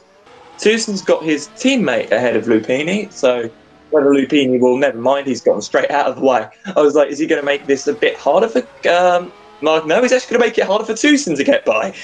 So the complete opposite of what you'd expect has happened here, ladies and gentlemen. The teammates have held each other up and let the other guy go through quicker. As Luca D'Amelio is still in the pit lane. Is he going to come out? And I want to focus everybody on the battle for P2 right now. Take a look at Yao Pites all over the back of Romer Tissing. Yeah, I have a feeling that Romer's going to come in anytime soon. He's really going to see Pites and go, oh dear, I might have stayed out a bit too long. And no, he's going to stay out. Who's he trying to help here? Because from what I remember, no other Bresnan car is near the front of the field. The only other Bresnan car that's near the front of the field is Michael Wilson in P10. So he's not really helping him out in any retrospect, apart from the fact he's slowing himself down into Michael's sort of pit strategy. So Romer really needs to come in as soon as possible, because as Mirko Lupini comes into the pit lane, I think Romer's just ruined his own races. There we go. Happy days to the inside. On the brakes. And Romer fighting on the outside. Romer running wide to make that work. Obviously, I'm not sure if that's an extension, as I said, in qualifying, but, you know, that doesn't look right that he's done that. But it's also meant that Tiziano Brioni is now on the back of Happy Days. Oh, Pites has crashed. That goes his front wing. There's his front wing gone. Oh, Tiziano's going to be mad. He's not going to be happy. So he's got suspension damage as well. That's game over. Well, it's game over for a podium chance. So Jackson Venn, the man in P5 at the moment, could be looking at a podium. I think Jackson now. Jackson, I think the sole ghost speed in this race. Actually, I haven't seen another ghost speed at all on the grid. I think I think his guys on the radio are going to be telling him what's happened, and he's probably going to be cheering with joy at the moment. I think his lucky stars. He didn't have the best of qualifying because everything's coming to him in the race. As Romer Tissing pits now, so maybe a bit of help for Musto. And I think Romer Tissing is actually going to fall all the way back to potentially right in front of Costas Galanamatis. So slot him into maybe around P6, potentially all 7. 2 gone through, so he's got Galamatis. So yeah, exactly right. Right behind Costas. Happy comes out of his. Oh, that's horrible. He's got about 20, maybe 30 degrees of suspension damage, I think that is. He's going to really struggle. He's going to stay out, try and just get points. He needs the points. Now, Jan Woznica is going to go up to 8, surely. There's no way. Now, Happy is on the medium, so he's probably going to try going to the end on those tyres, I think. That or his tyre wear is going to be so bad that he's not got a choice. But he's still out ahead of Luca D'Amelio, so, you know, he's still got that to, you know, look up from. And all this does is help Tom Oldenminger up through the field, and Oldenminger right outside of the points-paying position. He's already in the points-paying position. It's top 15. Are we doing 15 as well? FSR. Yeah. Top 15 points in the Formula SimRacing Championship in Pro, Ace and World Championship. We'll be the same point-scoring positions. That's not true. Oh, is it not? For Pro, it's top 15. For the World Championship, it's top 10. Okay, is that my mistake then? I'd better not say that tonight then. For Oldenminger to finish in the points has been nothing short of pretty amazing, and to potentially, I mean, he's close. He's within a second or so of Marco Lupini and Jan Wozniak. So the potential to possibly get up to P9 amazing. And then you just have the wounded Yao Pintes up the road from you. But let's take a look at Matthew Tucson here in that sort of phono paint Phono scheme. Renault. Yeah. I think, by the way, paint scheme. Has anyone spotted what's new on that car, this livery? Apparently they've released a new addition to the livery for this round. I really can't point out what it is. I'm just looking at the battle for P17 now, with Thomas Lenz and his Karan Jonas. Sorry if I mispronounce anything, but oh, Daniel Kuna's out. Daniel Kuna's out. I've just noticed. Sorry, I've only just noticed that. I just saw him stopped at the side of the circuit out of turn 4. Looked like he had some sort of damage, or he might have binned it, or just given up, or run out of fuel even. It could be. What I was about to say though, I think he is the first guy to actually be on the medium tires here. Could be wrong, but he's the first one I've actually seen. Down in P18, so... well, Happy Players is on the mediums as well, but he's obviously only just gone on to the mediums. Yeah, true, yeah. Gareth Batala is actually on the mediums, currently in P13. Happy Day is really struggling. He's actually really struggling to get a control. He's actually letting Jan Woznica go through. I think he might be coming to retire at some point. I really hope not, but it looks that way. He's actually holding up Tom Olmendinger at the moment, so Olmendinger, sorry. So yes, nice one, Hal. Nice one, Hal. But Jan Woznica P8 now. Mirko Lipini up to P9 after what was pretty much a tragic start for him. Happy Day is now down to P10, and Tom Olmendinger, a miracle race, going to be into the top 10 soon. But back to the strategy point here. If we take a look at P3 and P4, those two guys have only made one stop just now. Jackson Blount and Matthew Tucson have both been able to stretch soft tires up to 15 and 18 laps. Yes, 18 laps. As I'm trying to get Tucson to come up there. 18 laps for Tucson and 15 laps for Jackson Vent, if I'm not mistaken. And they're only running 2 seconds apart from each other, so they both managed to keep, incredible pace in the tyres.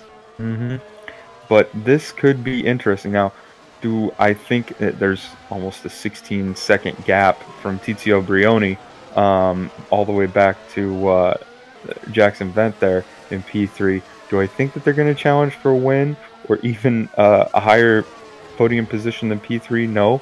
But this alternate strategy definitely viable as long as you can keep your nose clean in sort of stealing a podium, I would say, from some of the guys who are on a different strategy and potentially qualified a lot higher than these two did.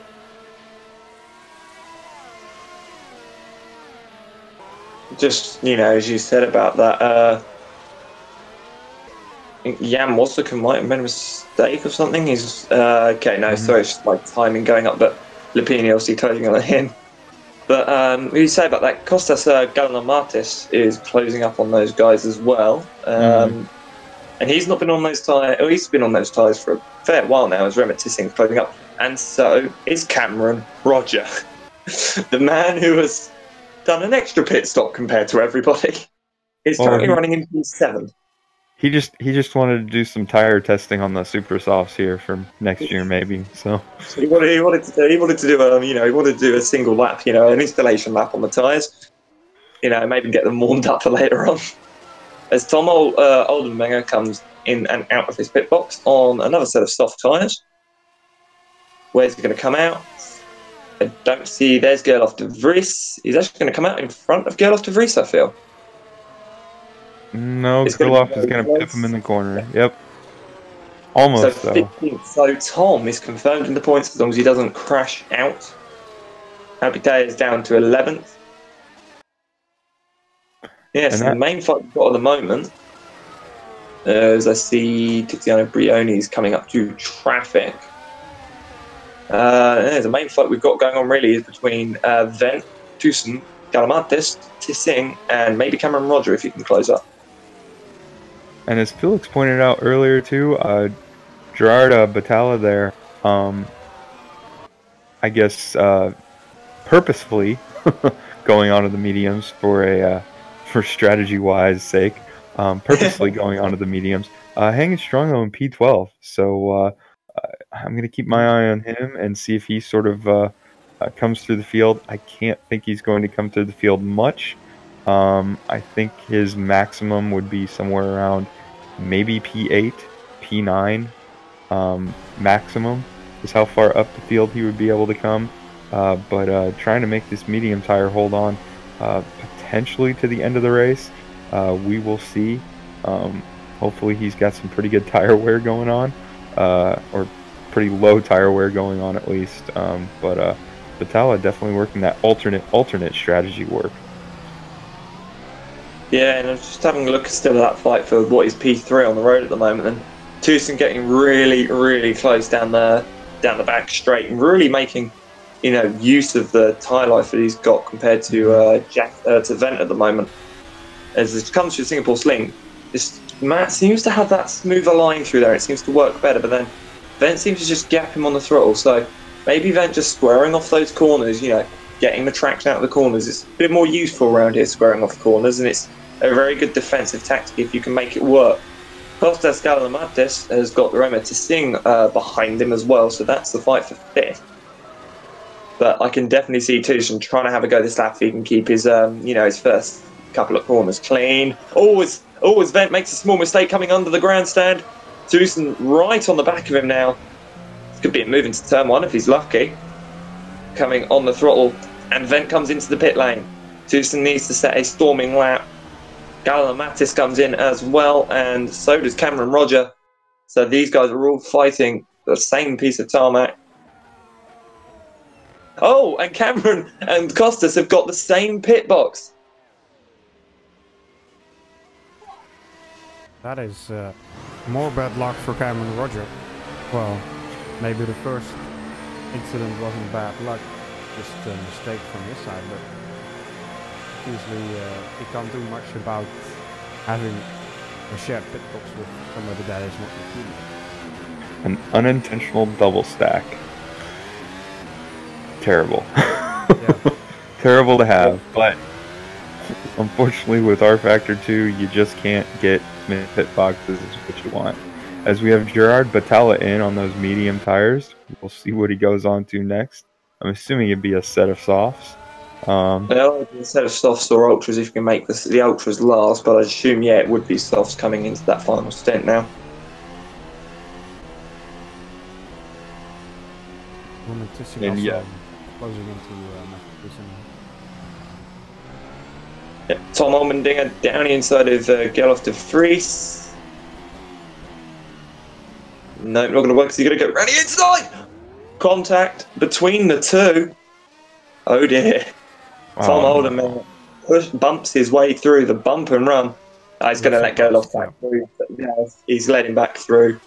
You know, gentleman driving by Tom Oldenmenger, you know, realises his mistake, lets him through. Doubt there'll be anything after that. It's nice to see a bit of gentlemanly driving in such a, you know, a high-paced competition. Rumour already got past, oh, sorry, Matthew Tucson into the pit lane. Mm-hmm. Jared Battala's out. Yeah. I didn't see that one, but I was just going to say, Jared Battala out. So the medium strategy is dead. Tucson on a set of ultras for the end of the race.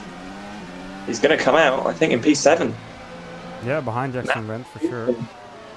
And also in a lot of traffic here, back markers and behind Costas Galamatis. It doesn't matter. He's on his final stint, I think. He has done an absolutely blinding strategy, whereas some of these guys got to pit again, I think. Oh, no, they haven't. No, they're all on the ultras, but he has made a blinding strategy. His Vent has now got a defender from Costas Galamatis who's going around the outside. Bits of contact between the two. He's made it work. Amazing job by the F1 Axiom driver. Absolutely amazing driving. Just hung that out there and just said, give me the grip. I want the place. You are not keeping it away from me. As we have the final time going on a set of ultras, as we would assume, followed by Tiziano Briatore, or not Briatore, Tiziano Brioni. You think of football, are you, by any chance? Yeah, I am. As we have Tiziano Brioni going in there. For some reason, I was thinking of Flavio Briatore for some reason, which is equally as bad.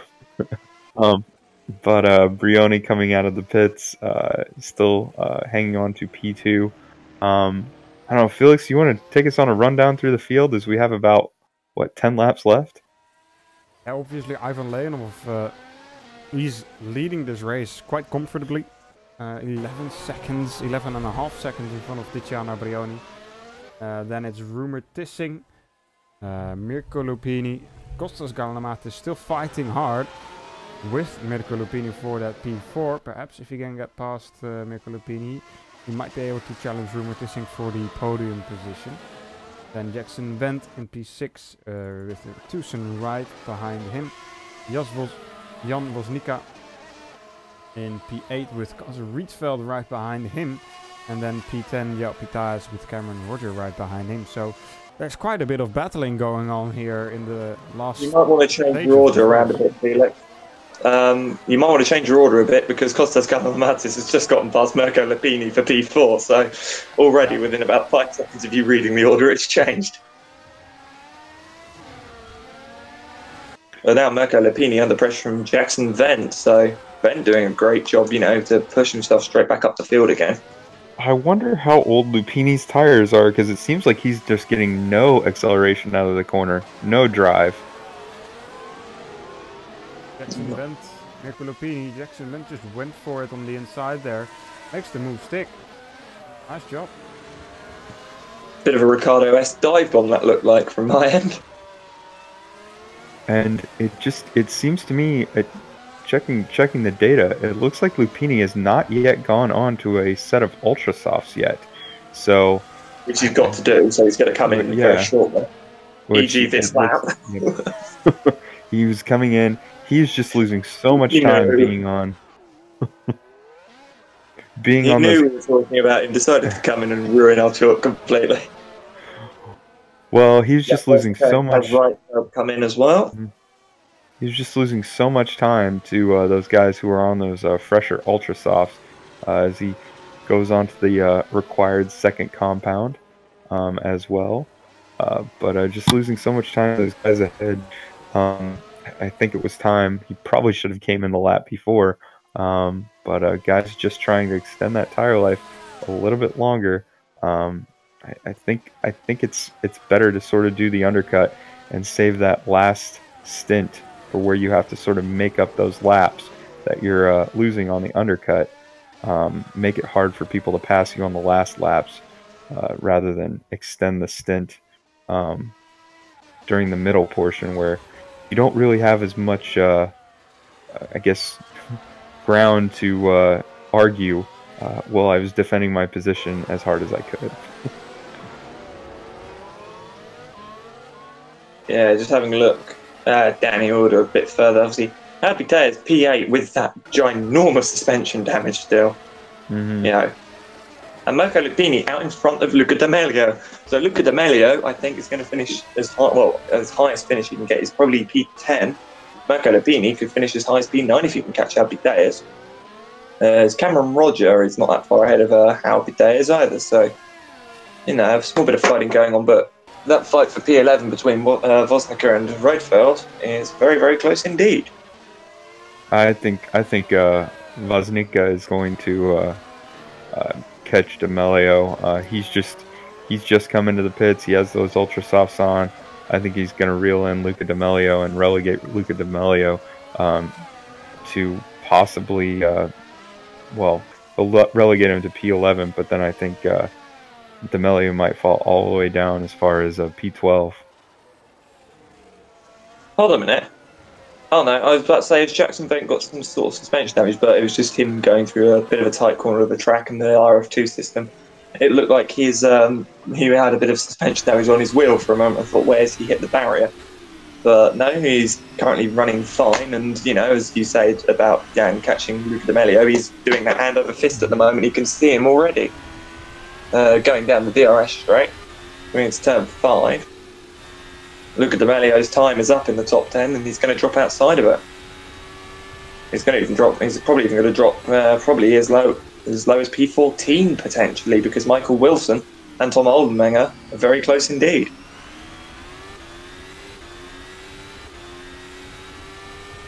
As I say that, Jan Vosnica right on the back of D'Amelio, coming through the hairpin.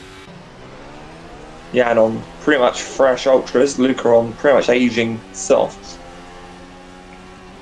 It's going to be a dive by Jan Vosnica. Down the inside, Luca makes it easy for him, not going to fight it. He knows he knows he's got damage. He knows he's just looking for points here. But I think Luca can feel any chance he did have of regaining any sort of title fight. He's just slipping away from him, and here comes Kaz Rydfeld as well, underneath the grandstand. Through the penultimate corners. Through the final corner. I think Kaz might have a good run on him coming out of the final corner. He does indeed. Down the front straight with the DRS. Going to look to the inside, show its nose. Say hello to Luca D'Amelio. I'm here to overtake you. Not going to be able to do much, but I also noticed the fact that Leonov is only 7.7 seconds ahead now. That gap has come down over the phase of this race, I feel. Do we think Leonov's just sort of taking it easy and making sure he doesn't overwork the tires toward the end? Yep, definitely. And sorry, Kaz Rydfeld to the inside of D'Amelio. Job done. Easily job done. Luca D'Amelio down to P12. Tom Oldenmenger's probably been told by now that Luca's got problems. He's going to be gleaming with joy because he can now see that car. He can see points coming towards him. As Thomas Lentz has just been looking down, I was just about to see where Thomas Lentz was. He's just been napped by Tiziano Brioni, so I don't think he's going to get points today, which is a shame for the second of the Breslin green cars. There's Matthew Tucson right on the back of Jackson Vent again, so fight for P5 is getting close still. Yeah, I was watching that and I was like, is Matthew Tucson able to haul in Jackson Went? But I mean, Tucson has one less lap on those ultra softs, but I was just wondering on whether or not Jackson Went's car maybe driving a little bit better on those ultra softs, but it definitely seems like yeah, Tucson's definitely caught him up for sure, as Vent is going to have to go defensive here probably in the next few corners, as Tucson all over the back of him. I just think Vent's got a car better, bit more comfortable through the corners. So where Matt gains on him, Jackson just gains a lot away from him everywhere else. So you know, Jackson's got that car nicely set up, and Cameron currently set in P7. I think Cameron's probably going to be kicking himself, and we're probably going to hear all about that after the broadcast when we chat to him. But it's definitely going to be it's definitely a bit of a shame for Cameron Roger to see him, you know, have the problems. He could probably have been about 20 seconds higher up. So he probably would actually be looking at running in the top 3 if his race has gone his way, maybe. So poor Cameron decided sort of completely mucked his race up from early on, and he's sort of paying the price for it. Yeah, what would have been without those super softs? It would have been an interesting strategy. He was one of the first people to pit too, and as we've seen today, that undercut has been dangerously effective for the most part. With a lot of these drivers being able to really move themselves up. If you remember Kostas Gallinamathis and Romer Tissing sort of utilizing that undercut strategy, even able to get past Jackson Vent and Matthew Tucson here, who had the who took the softs as long as anybody has, especially Matthew Tucson, all the way out to 18 laps today. It just seems like that. Time. Yeah.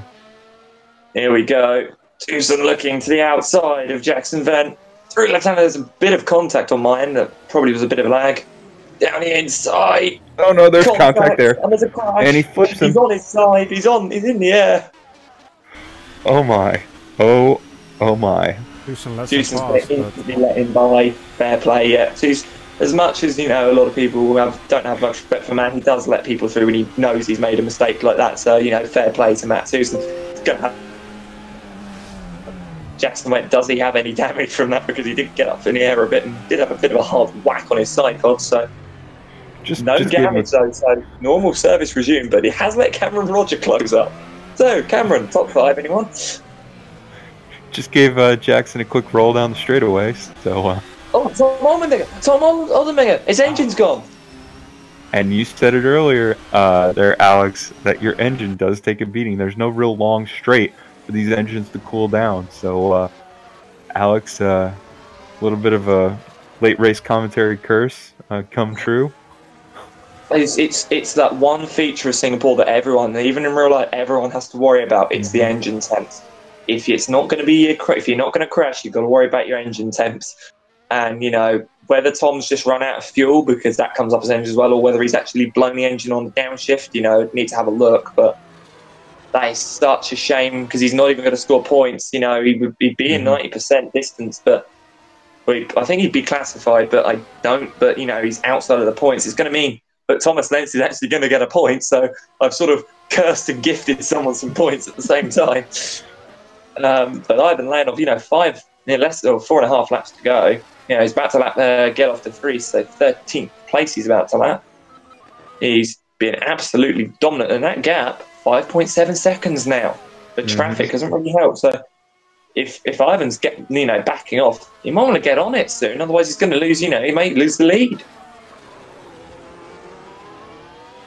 Yeah, we'll see when he gets by Gerloff de Vries here.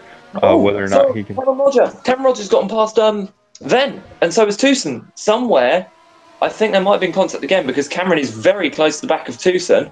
I think there might have been contact there somewhere between Tucson and Venn that's allowed both of them to get past Jackson, and for Cameron to hop up into P6 and now be fighting for P5 with 4 laps to go this time by. So, oh dear, what accident hath there been?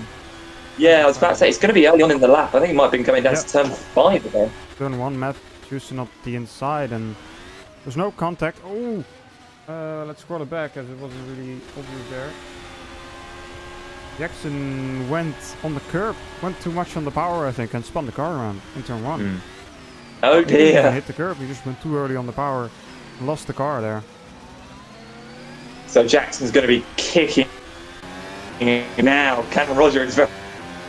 I said, does anyone want a top 5? And I think Cameron's, put his hand up in the air and grabbed it straight from me.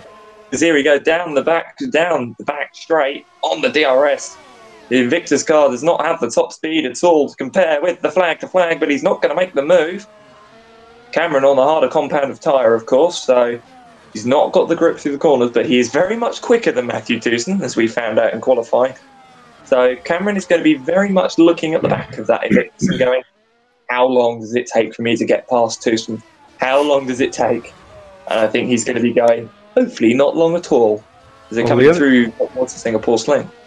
Well, the other thing we need to look at, too, with Matthew Tucson is he's running, this will be his lap 8 on these Ultra Softs, and they probably only have a life of around 9 to maybe 12 laps, those Ultra Softs, and that's probably... on the latter end if you've been saving. But he's been battling with Jackson Went for quite some time. So Cameron Rogers probably in the optimal window for his soft tires. So I would assume Cameron Rogers can really take the attack to Matthew Tucson and not really have to worry about Cameron's getting a bit throttle happy though, it seems, because that rear end on his back of flag car is coming out a bit too much through some of these corners. He's getting a bit lenient with track limits, is Mr. Roger. So you might want to watch them as well. We know what happened last year and the year before, and well, not the year before that, but we know what's happened. He knows what's happened in the past, so he doesn't want to lose in place because of a penalty, which he's already under investigation for potentially for taking the wrong tyres. But coming towards turn 4, he needs to get a good run out of here on Matthew Tucson on the DRS. And I think Tucson's going to keep this because Tucson has got the overspeed. And Cameron's not going to go for a do-or-die move. I'd hope not anyway. It's never ended well at that corner. We've seen some amazing passes. Here is Cameron trying to look down the inside of turn 6. Just be patient, Cam. Yeah, be patient. Go for the run. Square the corner off and, don't ruin your race. If you ruin your race now, you've blown 43 laps of hard effort. So, and recovering after a bit of an idiot strategy call, but I wonder who was the one. Oh, Cameron trying to have a look down the inside of the hairpin, going through the barrier there. It's the one thing we make sure is because that barrier is such a pain in the rear end because of how tight it is. We like to be a bit lenient and help some people out of it. But Tucson very much holding his own. He was making the rear end of that Invictus about as wide as possible. Which, you know, Renault are very good at doing that in real life. So maybe Matthew Tucson not only is using, you know, is learning from learning from the design department, but is also learning from the race department of that team. So doing a very good job nonetheless, holding the top 5 place. I think this is only top 5 of the year. I'm not sure. I haven't actually properly looked. I didn't manage to see anything in the results when I checked earlier, but I think this might be his best finish of the year no matter what. But Cameron really closing in. 2 laps to go. And these two very, very close indeed. But Cameron really needs just to get a really nice run. He's just not close enough. And the DRS just... Yeah, the DRS just not enough. You think this is the optimum time for the Ultras, you know, no fuel in the car, plenty of grip in the tyres. Even towards the end of their life, they still grip like mad sometimes. So. And an update, Jan Woznica has come into the pits with literally 2 laps to go, and switched to some really old. His tyres, I think, he was having really bad troubles with his tyre, whereas Cameron's got a run on Tucson. He's going to look to the inside at the hairpin. He dives down the inside. And he's made the move stick, but here comes Matthew Tucson on the outside. Cameron goes to the left side to go defensive. On the inside. Cameron, Roger, I applaud you. You have made that move stick. Well done. That was a move and a half. That was a Felipe Massa-esque move, except with a bit less sideways action and a bit more concentrated action. And a little bit of heartbreak there from Matthew Tucson, who's run a great race and been really, since the second stint, or second pit stop for the Ultrasoft guys at least, you know, solidly within this top, you know, 6, top 5 area here, and really owning that for the most part. Just to slip to sort of the back end of that for Tucson, I'm sure he's going to be disappointed. And just as kind of I thought was going to happen, if you take a look at the gap, Ivan Leonov up to yeah. So he's just basically said, you know, you're not catching me. Yeah, you know, as we say, boosters, that, you know. Boosters engaged. He's sort of driven away. It was all the way down a few laps ago, though, to about 6 seconds. But I got think as close as 4 seconds. But you know, he's managed to evade that really well, and coming, you know, into the final corners, it's been a lights to flag victory, and I definitely can say that Ivan Leonov has won the Singapore Grand Prix for NetRex. An amazingly dominant victory, I've got to say. Absolutely impressive drive by Ivan Leonov. Second place is going to be Tiziano Brioni, for Musto Racing. An amazing drive by him. Now, what a surprise. We both thought that he wouldn't manage it, but Roma Tissing has somehow managed to make the strategy work. And with Halpiteas having that accident in that race, Roma Tissing is going to finish 3rd for Breslin. What a recovery for Roma after what we thought was game over. Then 4th place is going to go to Kostas Gallinomatis for F1 Axie. An amazing drive by him, actually. 5th place, the recovering Cameron Roger. What could have been for Cameron. 6th place is Tucson. I think that's his highest finish. So well done, Matthew Tucson. Well done, Invictus. 7th is going to be Jackson Vent. The amazing strategy by Tucson and Vent to come home 6th and 7th from their grid spots. Mirko Lupini going to come home P8 in the race. Amazing job by Lupini. And the fight for 9th isn't over yet because Kaz Reitfeld's trying to have a look at the final corner on how Piteas. Piteas is going to take P9. Reitfeld's going to take P10. And Luca D'Amelio damaged very early on lap 3 to come home P11 in the points. And P12, his first points of the year for Drillers Motorsport, is going to be Jan Woznica. Michael Wilson a lap down in 13th. De Vries a lap down in 14th. Lentz a lap down in 15th. And the final finisher, Makis Garandonis, P16, 1 lap down. and Ivan Leonov doing donuts to the hairpin.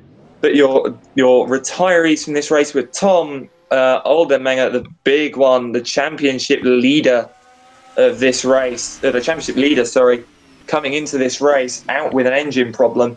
And then Gerard Batala, Claudio Cunha, Timo Burkhardt, Jurgis Fears, Bohan Bogdanov, Mihailo Vicentovic, Eduard Batala, Mbalas Gaila, and Jordi Salvador, Francesco Morante, Thanos Kalembekas didn't even start, and Shajir Riaz, Alistair Long, all retirees from this race. I've got to say, that was a good race. It was. It was a very good race. Strategy seemed to dictate certain things, definitely to be sure. But when you're as strong as Ivan Leonov is, not only off the line, but sort of in handling how these races run and controlling the pace and everything, just amazing. Unfortunately, yeah, we did have some issues that took some of the top runners out or put them farther back. It would have been nice to see what Luca D'Amelio could have done and what Yao Pites would have been able to do today, but they've had their issues, and unfortunately, you can't have issues if you want to finish, on the top 3 steps. So, congratulations to Ivan, Tiziano, and Romer. Congratulations to everybody that took place in this, and just got to get a clean race on these street circuits. It's imperative. Yep. Yeah. So it's been an amazing pro race here today. A long race, 46 laps. We've been live now for what is it? Almost 2 hours, just over 2 hours even. So long. Imagine how long the championship will be. Yeah, indeed. But obviously, the day is not over yet. Ace Championship will be starting in 1 hour's time. The qualifying will be starting in 1 hour's time. Race for Ace will also be 46 laps long. After that, obviously, the main event of the day, the World Championship, will be starting at 6 o'clock GMT. So make sure you tune in for that. That will be a very exciting race. 61 laps. Gonna be a very, very exhausting race for most of those drivers. Jurne Simocic took his maiden win there in 2016. Perhaps he will be able to once again be strong here in Singapore. Make sure to tune in and find out at 6 o'clock GMT. Until then, I hope everybody has a good afternoon. Thank you, Alex and Tyler, for joining me in the commentary booth here. And I hope to see all the viewers in the next one. Yeah, thank you, Felix, for having myself on my first pro race for ever actually. So great to do something a bit different, and I'll be back for race in about an hour's time. As will I. So if you definitely liked Alex and my banter, tune in for that. This is my first time commentating in FSR. I've been a lurker for quite some time though. I definitely enjoyed the YouTube content out there that stretches all the way back, I think, to 2010. So definitely check that out if you're interested in it.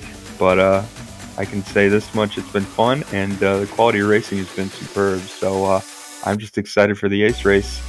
Let's get to it. Yep. So everybody tune in about 1 hour time. Until then, take care. Bye-bye.